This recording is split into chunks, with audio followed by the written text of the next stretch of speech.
جو ہے یہ علماء جانتے ہیں، منع کی ایک ہی کافی، بات ختم ہو گئی، 400 ہوں یا 4000 ہوں، اور نہیں عبداللہ بن عمر کی ہے روایت بخاری میں نے کہا مانتا ہوں میں، لیکن ذرا موقع امام محمد اٹھاؤ، عبداللہ بن عمر کہتے ہیں حضور رکوع میں جاتے اٹھتے رفع دین کرتے، کہتے جی، میں نے کہا جو نبی کو کرتے رفع دین دیکھ رہا ہے وہ خود کیوں نہیں کر رہا؟ تو جو ہے یا تو کہو تم زیادہ متبع رسول ہو،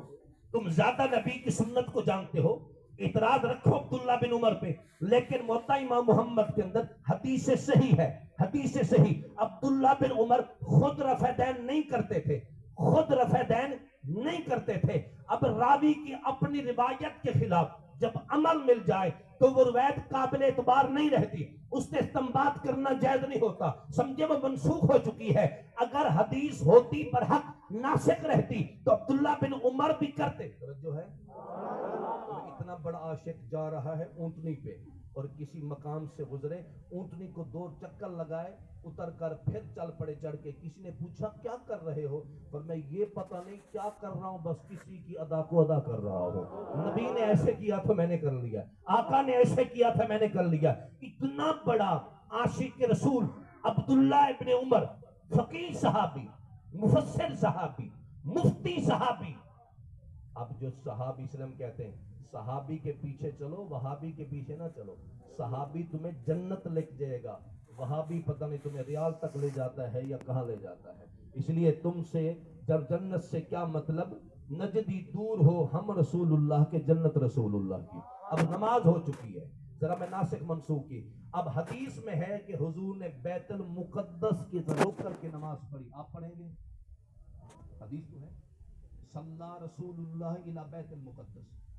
اب کوئی عقل کا اندھا کہے نہیں ہم تو ادھر پڑھیں گے منہ کر کے نماز، کیوں؟ حضور نے پڑھی ہے، حدیث تو بخاری میں ہے، بعد میں کہا جائے گا بے عقل یہ منسوخ ہے، منسوخ کر دی گئی،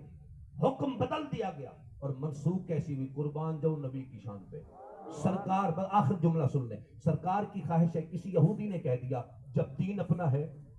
شریعت اپنی ہے، اصول اپنے ہیں، تو ادھر رخ کر کے نماز نہ پڑھیں۔ پوچھا کیوں؟ فرمایا تو جناب عیسیٰ موسیٰ کا قبلہ ہے،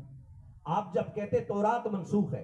انجیل منسوخ ہے، تو پھر آپ قرآن کی بات کریں، قبلہ یہ نہ بنائیں، یہ تو جناب موسیٰ عیسیٰ کا قبلہ ہے، آپ اپنا قبلہ بنائیں۔ دشمن کا یہ کہنا تھا، میرے نبی کے دل میں خواہش آئی اللہ میرا قبلہ بدل دے، میرا قبلہ بدل دے، زبان سے دعا نہیں مانگی، ہاتھ نہیں اٹھائے، قلب اطہر میں خواہش ہے، اور 2 قبیلوں میں جھگڑا ہوا، قبیلہ بنو سلمہ جس کی جامع مسجد تھی، بعد میں اس کا نام بنا مسجد القبلتین۔ حضور دوپہر کی نماز ہے، ظہر کی نماز 2 رکعتیں پڑھا چکے ہیں، 2 حضور نے پڑھانی ہے، نماز کی حالت میں آقا چہرے کو اٹھاتے ہیں آسمان کی طرف، قبلہ مفتی صاحب سے پوچھیں کیا نماز کی حالت میں بار بار آسمان کی طرف دیکھنا یا دائیں بائیں دیکھنا یہ ممنوع ہے یا نہیں ہے؟ دعا مانگے نگاہ نیچے، نماز پڑھیں نگاہ نیچی، قیام میں ہو نگاہ نیچی، رکوع میں ہو نگاہ نیچی، سجدے میں ہو نگاہ نیچی، بلکہ دھمکی دی گئی بار بار نگاہیں اٹھاؤ گے تو کہیں تمہیں اندھا نہ کر دیا جائے، تمہاری آنکھوں کو اچک نہ لیا جائے، قربان جاؤ میں آپ چہرہ اٹھائیں شریعت روکتی ہے، لیکن محبوب چہرہ اٹھائیں اللہ فرماتے قد نرا تقلب وجہک فی السماء، محبوب کوئی تیرا چہرہ دیکھے نہ دیکھے خدا محمد کا چہرہ ضرور ہی دیکھا، چہرہ دیکھ رہے۔ محبوب کیا خواہش ہے؟ قبلہ بدلے، جی اللہ فرمائے ہاں فولی، امر کا سیغہ ہے، فولی محبوب